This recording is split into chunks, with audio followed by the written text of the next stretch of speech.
What's going on, guys? It's Kyle here with Gnarly Knives, and today we're going to be taking a look at this, the Case Sodbuster. So this is the full-size Sodbuster. They do also have a mini version. I'm not familiar with that version. I would like to pick one up at some time, so I'm not sure the exact dimensions. But just going off of what most other knives that I'm familiar with, that they make a full-size and a mini version of them. Overall, I'm going to guess it's probably about an inch shorter. Usually those will be about a ½ inch on the blade and a ½ inch on the handle, roughly a little shorter. But we'll do the specs on this real quick, and then we'll jump into some of the other stuff on it. So just real quick, we have a total length of 8 3/8 inches. We have a blade length of 3 5/8 inches with an actual cutting edge of right on 3 1/8 inches. And did I do the handle length? The handle length, we're looking at 4 and just under 4 3/4 inches. So it's a pretty good size knife, the length of it. Because as you guys know, I've been carrying this lately, the Endura 4. These are almost identical in length. The blade's just a little bit longer on this overall. The handle is pretty much the same length. The handle, this probably is about a 1/4 inch on the handle. Point being, though, just that if I kind of line them up pivot to pivot, you can see it's really in the hand. The blade is just a little longer on the Endura, so I'll give you a little bit of a size comparison. And this version that I have, this is the chrome vanadium. They do also have the stainless steel version. The chrome vanadium, just looking up on my Knife Steel app, it's very similar to 1095. According to the Knife Steel app, they said that their steel is now a little bit more similar to 1086, which, you know, it's still pretty close to 1095, like in between 1075 and 1095. And it also said that they run the hardness on this steel, on the chrome vanadium, at about 55 HRCs. So, I mean, with 1095, like the ones that I have, that's, you know, just under where they usually run it. Mostly, like the ones I have are usually ran in the 56 to 58 range. So this is just a hair softer than the 1095 that most people are probably familiar with. So in that, yeah, it might, I don't even know if it would really be perceptible, you know, the slightly less edge retention on this. But it will definitely make it a little bit easier to sharpen. You just might have to do it a little bit longer. So that's just something to think about there. That doesn't bother me at all. And then the weight on this, too, I think that Endura 4 is a really good comparison overall. These weigh very similar. The Endura 4, I believe, is about 3.6 ounces, and this is 3.4 ounces. So these are both around 3.5 ounces. So just to kind of give you that good idea. And then a Delica is about 2.5 ounces. So this is just a little bit heavier than a Delica. Actually, now there's a good excuse to get a mini Sodbuster, because then I can use that and compare it with the Delica 4. I don't know what the weight on the mini Sodbuster is, but I'm imagining it's probably it's probably at least an ounce lighter, if I had to guess. So that is something kind of cool. The blade on this, you know, it's just a classic. Honestly, you know, it's a slight drop point.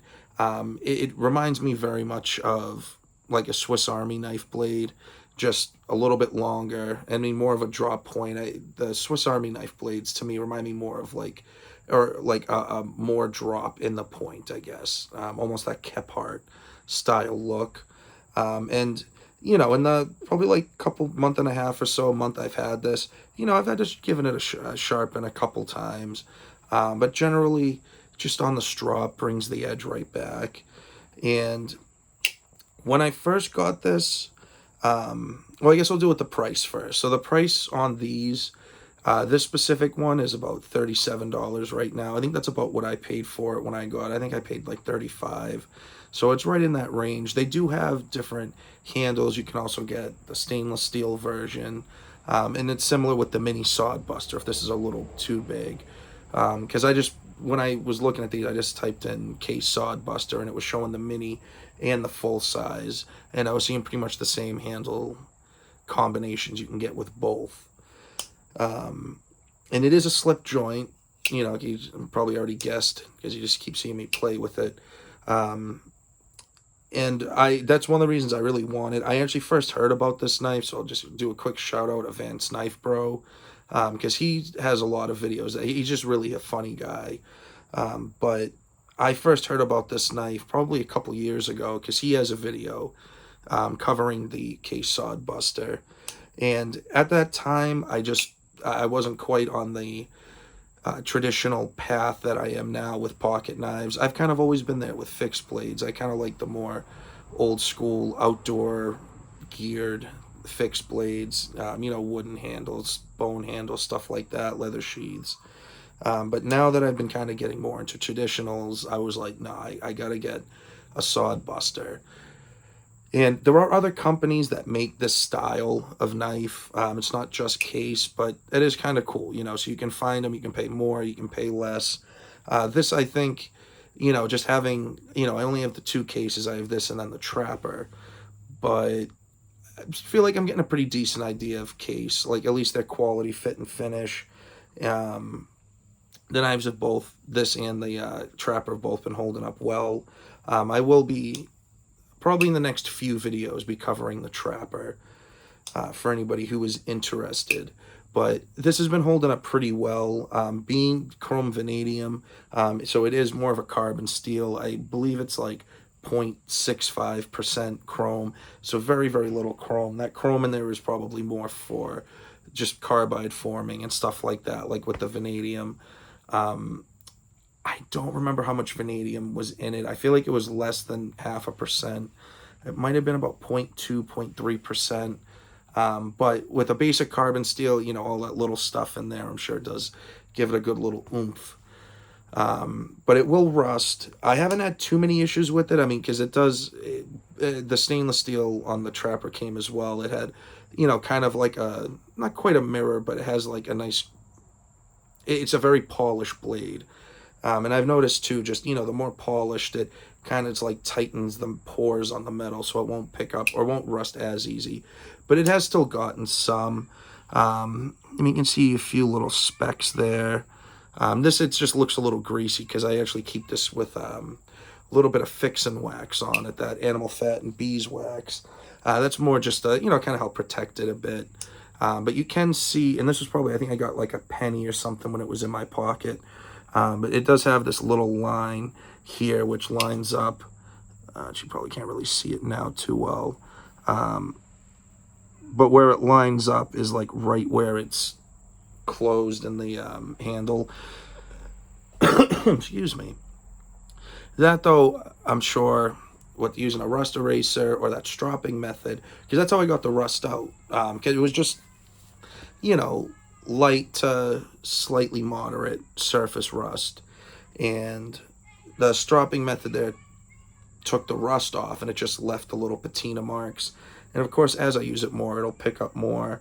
I might, just for shits and giggles, just do the rust eraser, but it will have to put some work into it. I know we kind of discussed it more in the Endura video, that it just leaves very, you know, I'd say relatively deep marks in it.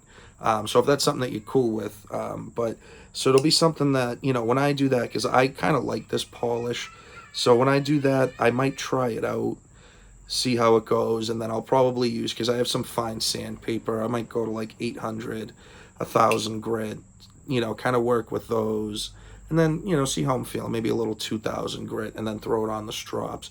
Probably won't take it all out. I mean, it'll really depend on how much work I'm putting into it with the rust eraser, so we'll see.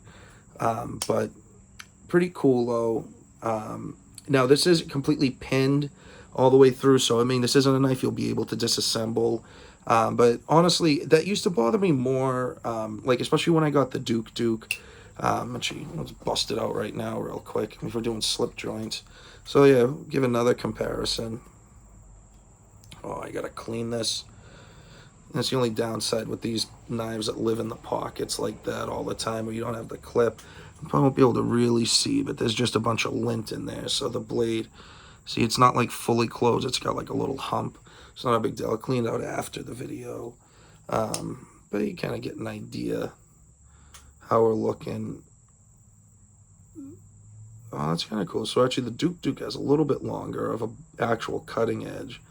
When you're just doing blade for blade, the Sodbuster has a little more. But actual cutting edge, there's probably about a 1/4 inch on the Duke. So that's kind of interesting. But like I said, with the Duke, because that is a fully pinned construction. Like you can't take this apart. You'd have to grind the pins, pry it apart, and then just make or somehow find new pins. And then, yeah, you could put it back together. So, I mean, it's not impossible, but it would just be a lot of work. But if you're determined enough, I mean, you know, you can do whatever you want. But what I've noticed with this, though, the Duke, especially, I mean, the handle, it's just a folded piece of metal. So, I mean, there's nothing fancy. It is really easy to clean out. And honestly, a toothpick, I find, takes that stuff right out. So, I mean, this here, though, I think would actually be easier. I could probably just take a Q-tip and just pull a little bit of the wadding off and just swipe it through. But with the Duke, I mean, you won't be able to see because it's all clogged up. Oh, here we go. But you can almost, I mean, you can't now, but when I first got it, you could see daylight out the back of the handle. Now it's just so clogged up with stuff. But once you get that out here, up in that pivot area, then I mean, it's fine. But just comparing to, oh, sorry, I'm trying not to do that anymore, doing the belly nipple shots. So it'll be pretty easy to maintain, because I've cleaned this out a few times, you know, especially just being in the pocket and stuff. So, I mean, I'll just use a Q-tip, just kind of swipe it through, and then I'll just take a little dab or two of oil. It's the same oil I use to pivot the lubes, that Benchmade, the blue lube.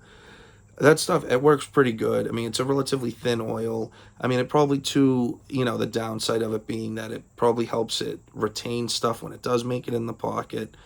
But you just clean it out more. To me, that's a good trade-off, to have a little less worry about getting any rust or anything in there. But the knife itself is built pretty well. I mean, it has plastic handles. I'm not really sure the material of it, but it's plastic handles, and they have little brass liners. You can kind of see, I'm trying to get it to focus. Might be able to see it better in the back. So you can see the chrome, and then because it's a similar color, but it has brass liners. So, you know, I mean, it's not steel, but it gives it a little extra boost of strength. And I mean, it's a folding knife, so I mean, what are you really going to be doing with it? And a slip joint at that. So I mean, what are you really going to be doing with it? That, you know, you're going to need this overbuilt pocket knife. But it slices very well, and I like too, it has a little choil. How to use the forehead. There you go, as contrast. But it has a little choil that makes it really easy to sharpen. And it's something too with it, because it's the same with the Trapper. That's why I'm going to wait a few videos. So I can't speak for every case knife, obviously. I have 2 knives with 3 blades, but all 3 of the blades were the same in that they were definitely not sharp at all. And I just mentioned that. That's kind of, for me, it's like a neutral, slight negative is like how I view it, just because, I mean, I sharpen all my knives anyway when I get them. So, I mean, in that aspect, it wasn't that big of a deal. But just for regular people who are maybe new or just don't really sharpen, that could definitely be an issue, because it wasn't so much that it wasn't sharp, but like, I had to, like, put the bevel on for the most part. Like, you could see that it had a grind, like they did a quick swipe up towards the tip, like probably like here up, you know, you could feel that it had a bit of an edge. But the rest of the way, it was either just like heavily burred, or there was just really no edge at all. And even when you looked at it, you could kind of see that it didn't meet an actually apex. Now, is it that big of a deal? Like I said, it's a relatively softer steel compared to what it could be at, I guess. And it is, you know, it's a $35-ish knife. But you can also get, you know, $5 and $10 knives. Those knives that you get at Walmart for like $5 will come with an edge. You know, so yeah, that's something to definitely think about. I mean, it didn't take very long to sharpen it out. I was able to do it relatively quickly. I mean, it took longer than if I was just putting a quick edge on it because it already had the bevels. I just wanted to remove the factory grind marks and just, you know, have a nicer, cleaner edge. You know, so it probably took about 3 times as long to actually, because, you know, I had to profile, spend the time, make sure I'm, you know, okay, it's even on both sides. And, you know, so instead of taking, you know, maybe 8-10 minutes just to put a nice edge on it, it probably took me, you know, like 25 minutes, a half hour. So I mean, is that big of a deal? No. But it's just something I like to throw out just for people who, you know, like I said, if, you know, you want a knife that is sharp right away when you get it, or if you're relatively new to sharpening, you know, it's because it's more than just, okay, I want to put an edge on it. Like, because you actually have to, it's a little more into it that you have to do, you know, where you have to make, you're literally just, you had to, like, I had to make bevels, more or less. And it was the same with the Trapper, because, you know, it has the 2 blades, the sheep's foot type blade. Is that what is sheep's foot? I don't remember. I don't think it's actually quite a sheep. Actually, it might be. I feel like there's like another term I'm like mixing up in my head. It's not Warncliffe, but there's like another. Oh, it's like, it's a spade. That's it. It's a spade type blade. That one was definitely worse than they have like the little drop point style blade. So the drop point blade, that one I got sharpened up. I haven't really messed with the other one yet. I just, you know, once I got the first one, that mostly I just use, when I use it, is just that like little drop point blade. But before I do the review, that's why I'm saying I'll probably be the next few videos, I'll do the Trapper, but just so I can get a good edge on the spade blade. But then I can also use the spade blade. I feel like, you know, it won't be a full review if I don't cover both blades.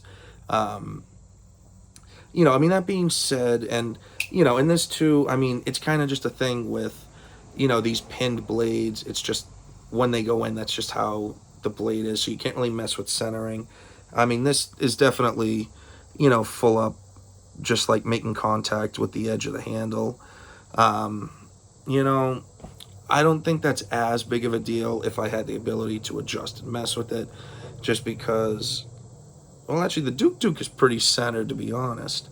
It's definitely floating, but it's definitely off center, but it's pretty close to center. It's not making contact with the handle.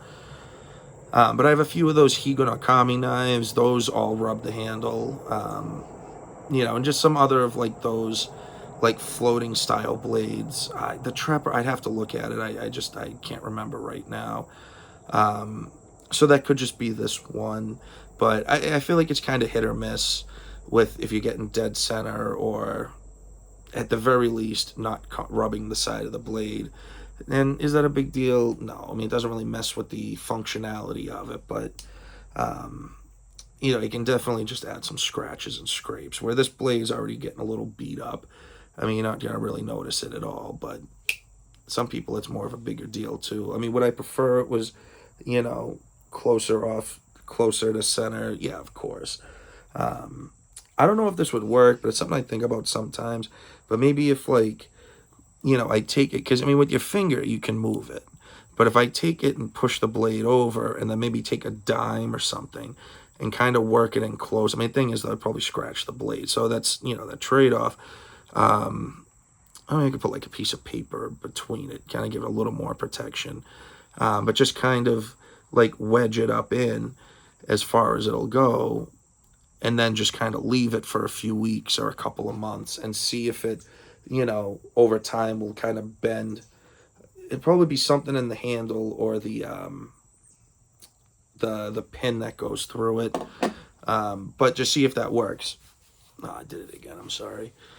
So that's just something to think about. I mean, I don't know, it's something worth messing with. But if I ever end up doing that, I'll let you guys know, and then do a hey, how did it work out kind of video. But I mean, it is a good knife. I mean, it slices very well. You know, once I got the edge on, like I said, you know, I think I've sharpened it 3 total times. So there was that initial, and then, probably a week later, I just wanted to sharpen it again. And then I sharpened it again maybe 3 days ago, 3 days ago, over the weekend. Um, it was just because from doing a few things, just had a couple little rolls in the edge. Nothing serious, but, um, you know, just felt like, I just threw it on one of my little like 10,000 grit pocket stone. I just spent like maybe 45 seconds just alternating passes. Took it out, threw it on the strops, and we're shaving. I mean, I haven't used it since I sharpened it, so I mean that's why it is shaving currently. But I'd notice I'd strop it about once a week. It would bring it either back to sharp or pretty close back to shaving sharp. But I mean, in the grand scheme of things, you don't really need a shaving knife. It's just fun. But I hope you guys like this. I mean, I'd love to hear from you guys. I mean, if you guys have it, if you guys have any other case knives, or if you have the mini Sodbuster or this Sodbuster, I just love to hear what you guys think about it. Because it is definitely I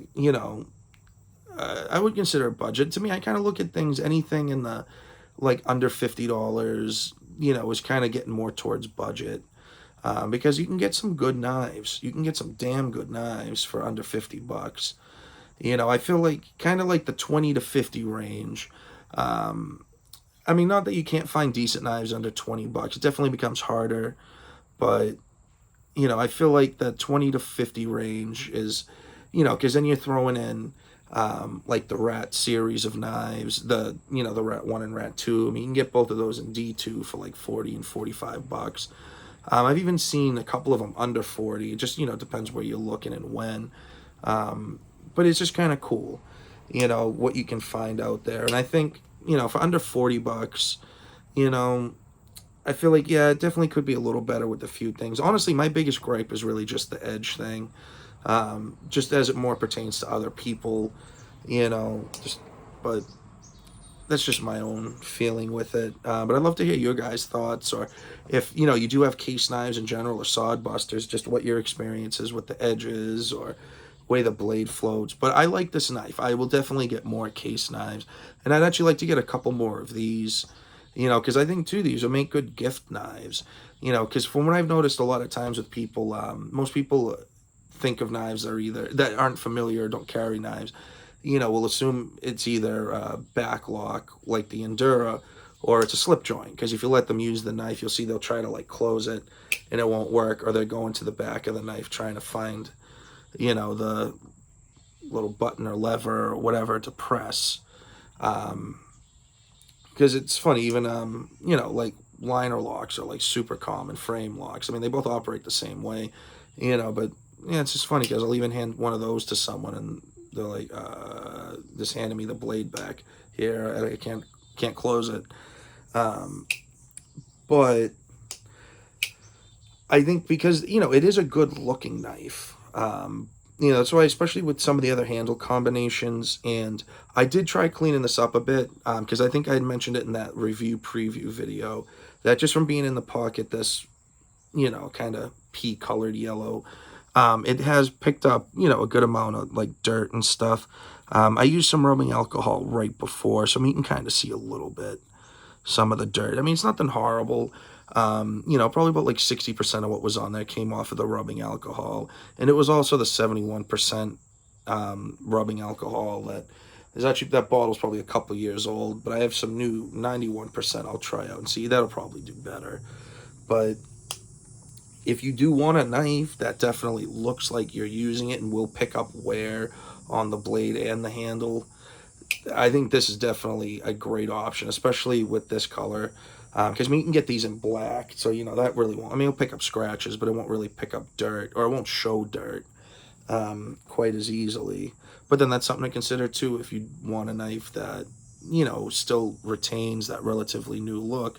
Get the stainless steel with the black handle, or one of the darker handles, and you'll be gold. And then I think there would be great gift knives for people. That's why with mentioning that about being slip joints and easy to open and close, you might have to do a little bit of work before you give it to them, but you know, it'll be something that people will appreciate because too, I mean, even though it's a larger-ish knife, it's not threatening looking. You know, it definitely looks like something pretty much everyone's grandfather carried. So that's kind of cool in that sense. But I hope you guys like this. You know, like I said, let me know any of your experiences or what your thoughts are. And just remember to keep carving, stay sharp, and also please like, comment, subscribe. You know, check us out on Instagram. It's the same name, Gnarly Knives. And you guys have a good one. Peace.